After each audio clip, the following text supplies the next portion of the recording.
Good morning, everyone. It's Miss Laura from Bartlesville Public Library Youth Services Department.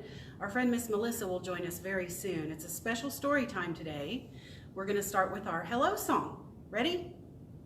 Hello, how are you? Hello, how are you? Hello, how are you? How are you today? Very nice. Now, I don't know if you heard through the grapevine that today is National Potato Day. I'll look for any excuse to celebrate potatoes. I like all sorts of potatoes. Hey, girl. I started without you.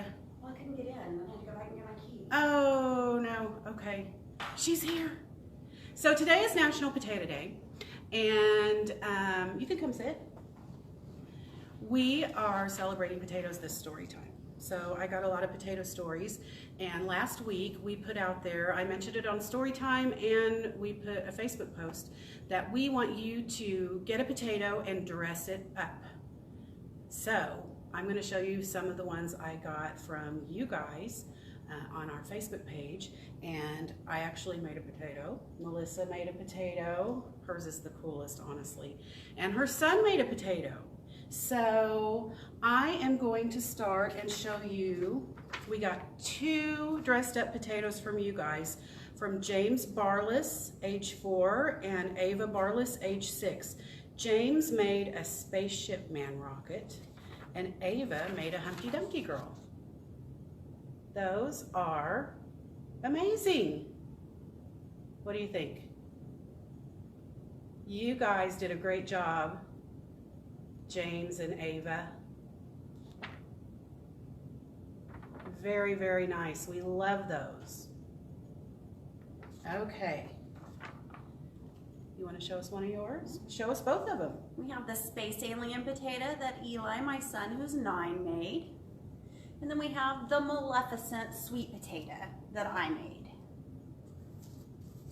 And I made a clown potato. There are our potatoes. Great job, everybody. Now, while Melissa's here, I want to tell you guys real quick that she has made a lot of plans for some very cool virtual and take and make activities from now through the end of 2020. So what we're going to do next, let's see, I wrote it down. National Toasted Marshmallow Day is on August 30th. National Toasted Marshmallow Day. So we're going to celebrate that by offering you a take and make kit. You can pick these up at the library starting next Monday the 24th. You can come in or call us and we'll bring it to the curb with everything you need and instructions and game ideas to make these marshmallow catapults. Very easy, very cool. It just has 3 supplies, a spoon, popsicle sticks, and rubber bands. It has everything you need in the kit, even a few marshmallows. You set it down on a table, probably be easier. Put the marshmallow in the catapult and Fire away! Shoot! Cool? So starting next Monday, you can pick up your catapult kit at the library and your marshmallows to celebrate National Toasted Marshmallow Day. What are some of the other days you found that we're going to celebrate with activities and crafts? We have National Taco Day, National Cheeseburger Day, Teddy Bear Day, Crush a Can Day. Crush a Can Challenge. I'm looking forward to that one. And we got Pumpkin Day, just to name some in the next couple of months. Right, so keep your eyes out on our Facebook page, our Instagram, and our website, and I'll also be telling you about them in story time as they come up. So for each of those special fun days, we've got either a virtual challenge or a make and take craft or something that you can do to celebrate that day, okay? Good job, Melissa. She planned all those things. She's great fun, I tell you. So we're going to go ahead. Do you want to read a potato story before you go? Sure, I can read a I have potato story. a short, fun one. You might want to sit here so the book is in the right spot. Potato Joe by Keith Baker. He looks like a pretty cute potato. Says 1 potato, 2 potato. That makes me want to sing. Hello, Joe. 3 potato, 4. I like that potato. Tic-tac-toe. 5 potato, 6 potato. Potato tic-tac-toe. Have you ever used potatoes to play tic-tac-toe? In a row? Hey, look, up there. Are you looking? Do you see it? Where are those potatoes looking? A big black crow. Oh, look at that one. He is shocked. 7 potato, 8 potato in the snow. I'd like some snow right now. I am pretty much over the summer and ready for some cooler weather. They're covered in snow. Do you have potatoes in your garden in the winter, playing in the snow? 9 potato, 10 potato. Look, he's fancy. He's got a hat. Rodeo. Oh my goodness, look at all those crazy potatoes. Having a good time all lassoed up there. Swing your partner and do-si-do. Makes you want to do some square dancing. Potato pile high, potato pile low. Look at them all stacked up. Big potatoes, little potatoes, medium potatoes. Roll on over, tomato flow. They've got a friend. Let's make way for what's coming. Do you see it peeking on the page? What's it look like? Do you know? Think you might be right. Watermelon Mo. I've never met a watermelon named Mo. Now back to the garden, everybody roll. You ever snuck out to your garden and seen your potatoes playing? 10, 9, 8, 7, 6, tally ho. 5, 4, 3, 2, 1. Potato Joe down in the dirt, because that's where potatoes grow. Look, where we potatoes grow, all snuggle in their growing bed, all sound asleep. Thank you for letting me read you a story, and don't forget, it's not too late to dress your potato and put a picture out on our Facebook page. I can't wait to see your submissions. Thanks, guys. Here comes Miss Laura. All right. Thank you, Melissa. So, I have more potato stories. This one's about a worried potato. These days we have a lot to worry about, it seems like. This is a potato called, this is written by Michael Ian Black and illustrated by Debbie Ridpath Ohi. That's a potato. It says, I'm worried.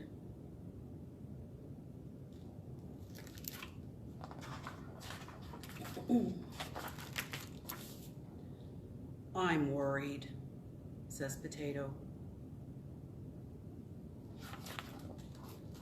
What are you worried about? The future.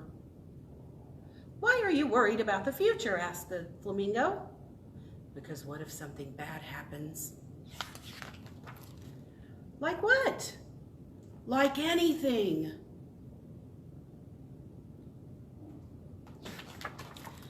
Please tell me nothing bad will ever happen. I wish I could, potato, but I can't. Why not? Because nobody knows what's going to happen. Now I'm worried, says Flamingo. It's okay, you two. Sometimes bad things happen. Like, potato, remember that time you rolled off the table? I was bruised for weeks. And Flamingo, remember when you got your beak stuck in the peanut butter jar? That's kind of funny. Peanut butter is the worst. And that time I fell off the monkey bars and broke my arm. All of those things were bad at first. But over time, they turned out okay.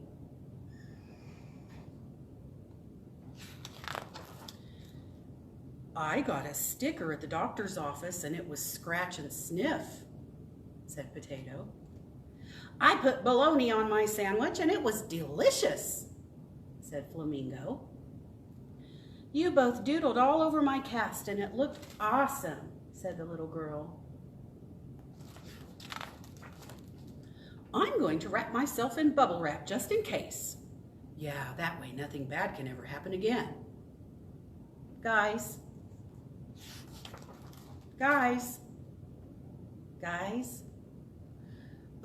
it's getting very warm in here. I can't move.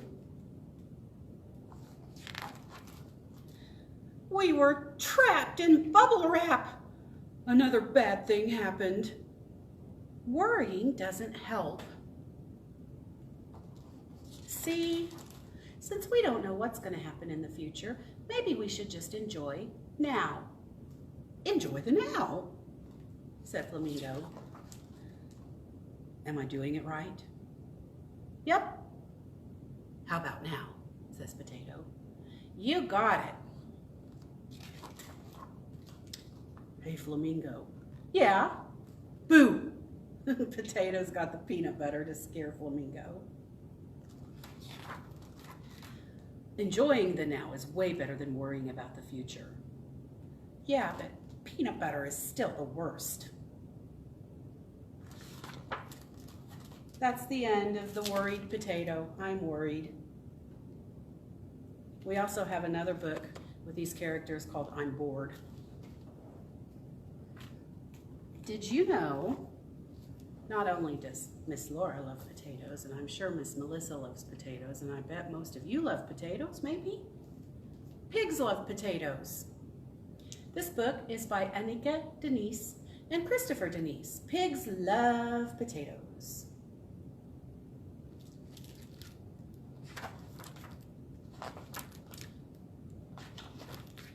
One pig wants potatoes, so Mama starts to cook. Then one pig's little brother decides to come and look. Now 2 pigs want potatoes and soon begin to yelp, so Mama scolds her 2 pigs and tells them they must help. 2 pigs wash potatoes while Mama gets a pan when 2 pigs' little sister sings, "Catch me if you can." Now 3 pigs peel potatoes and Mama gets a spoon to stir the 3 potatoes that will be boiling soon. Just then the Papa Piggy comes through the big brown door. He sits down at the table, making 3 pigs into 4. Now 4 pigs peel potatoes. One of them put the potato peels on Papa's head. And 4 pigs sit and wait.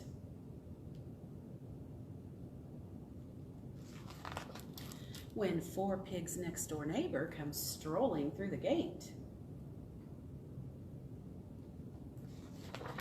Now 5 pigs want potatoes, plus Mama makes it 6. That's quite a few potatoes that Mama has to fix. Then 3 more little piggies show up just in time, and Mama adds potatoes 7, 8, and 9. 9 potatoes for 9 piggies, says Mama with a grin. Add 1 more for good measure. Splash, in goes potato number 10. Well, since pigs love potatoes to Mama's great delight, the very piggy piggies eat each and every bite. The only thing that Mama tells her piggies they must do is kiss her cheek and clear their plates, when piggies are all through.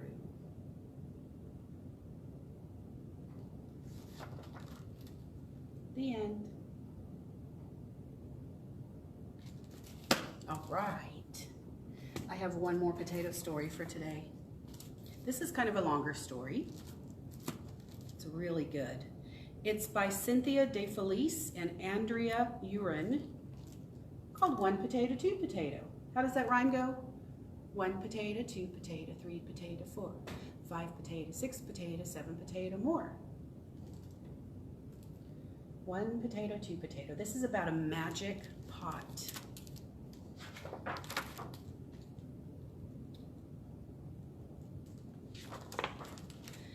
Mr. and Mrs. O'Grady lived alone on a barren, rocky hillside. Their children had grown up long ago and gone out into the great wide world to seek their fortunes, but Mr. and Mrs. O'Grady stayed behind in their cottage where they had little and shared everything. Mr. and Mrs. O'Grady were so poor they dug 1 potato from their little garden every day, called it breakfast, lunch, and supper, and considered themselves lucky to have it.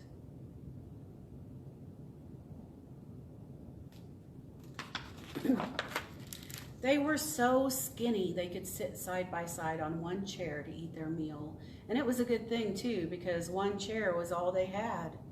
Mrs. O'Grady had only 1 hairpin. Together they had but 1 blanket full of holes and 1 raggedy coat, which they took turns wearing in the winter.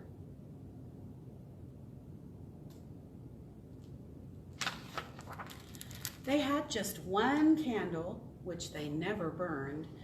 Every evening as the sun went down and darkness was nigh, Mrs. O'Grady pretended to light the candle, and every morning when the sun rose and light filled their little house, she pretended to blow out the candle. They had 1 gold coin, which they were saving for a rainy day, and which they kept tucked under the straw of their mattress. Now, Mr. O'Grady was a fine husband, as Mrs. O'Grady, Mr. O'Grady was as fine a husband as Mrs. O'Grady could have wanted. Yet it was the wish of her heart to have a friend, someone with whom she could share recipes for boiled potatoes and sweet memories of how it felt to touch her newborn baby's downy heads. To be sure, Mrs. O'Grady was the finest wife Mr. O'Grady could imagine, yet he too longed for a friend, someone with whom he could discuss potato weevils and root rot.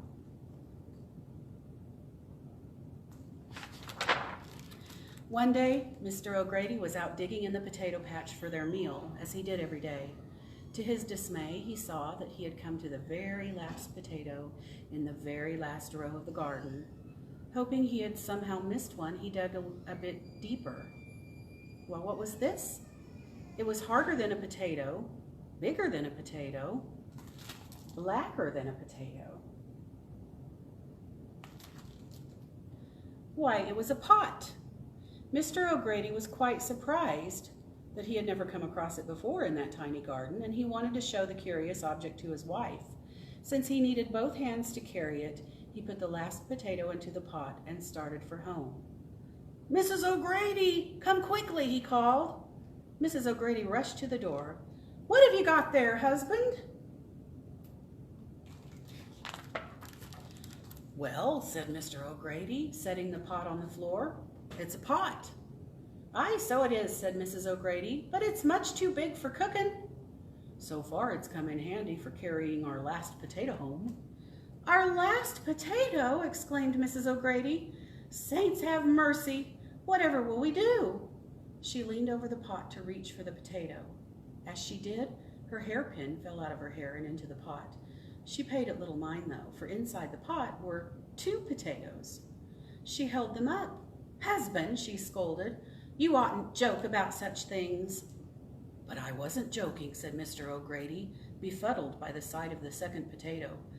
"I put only 1 potato into that pot." Mrs. O'Grady smiled. "And only 1 hairpin fell into the pot. I suppose that now I'll find 2? She reached into the pot, and her face grew pale.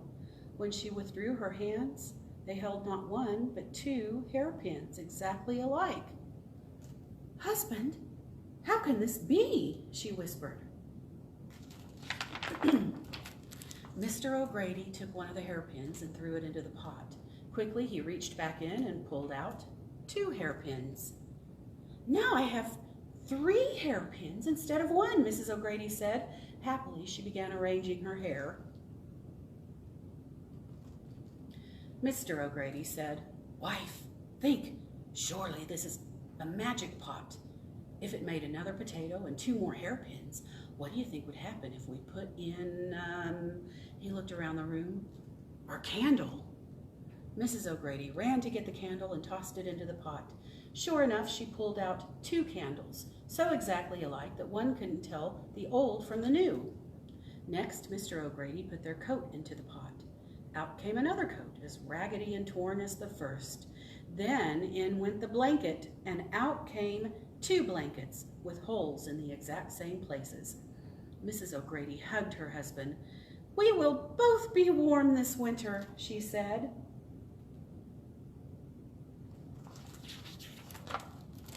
Mr. O'Grady took the 2 potatoes, placed them in the pot, and pulled out 4. He threw the 4 potatoes into the pot and took out 8. And when he put the 8 potatoes, 16 potatoes were waiting to be pulled from the pot. Soon the O'Gradys had enough potatoes for a feast. Mrs. O'Grady made herself a whole new set of hairpins and enough candles to light their nights through the darkest winter. Mr. O'Grady tried to put the chair into the pot, but it didn't quite fit. "No matter," he said. This one chair has served us well for a long time." But Mrs. O'Grady, who was a clever woman, had been thinking. She went over to the mattress and with trembling fingers took out, what? The gold coin. "Husband," she said, "do you suppose the pot's magic will work on this?" Holding her breath, she tossed the coin into the pot. That 1 coin became 2. Then 2 became 4. 4 became 8. 8 became 16, and soon the floor was covered with bright gold coins. Mr. O'Grady put several of the coins in his pocket. "Dear wife, I'm going to the village to buy you a new coat, a new blanket, and a new chair." Mrs. O'Grady waved goodbye to her husband. She put the potatoes into a sack. She gathered up the coins and placed them under the mattress. Then she went outside, where she found a single flower growing on the bare and rocky hillside.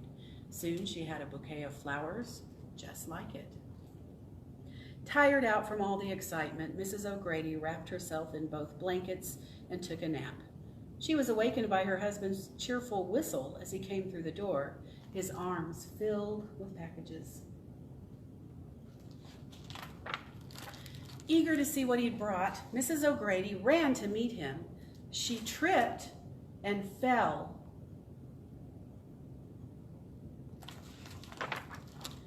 And landed headfirst right in the pot. "Help me out of here, husband," she cried. Packages flew through the air as Mr. O'Grady raced to the pot. There were his wife's skinny little legs sticking out of the top, kicking back and forth. Mr. O'Grady grabbed on tightly, pulled poor old Mrs. O'Grady out of the pot, and set her gently on the floor. But, saints have mercy, now there were 2 more skinny little legs kicking back and forth. Without thinking, Mr. O'Grady reached into the pot, grabbed those skinny little legs, and pulled out another Mrs. O'Grady, so exactly like his wife that he could scarcely tell the difference. "Oh dear, oh woe," Mr. O'Grady moaned. "One wife is all I ever wanted."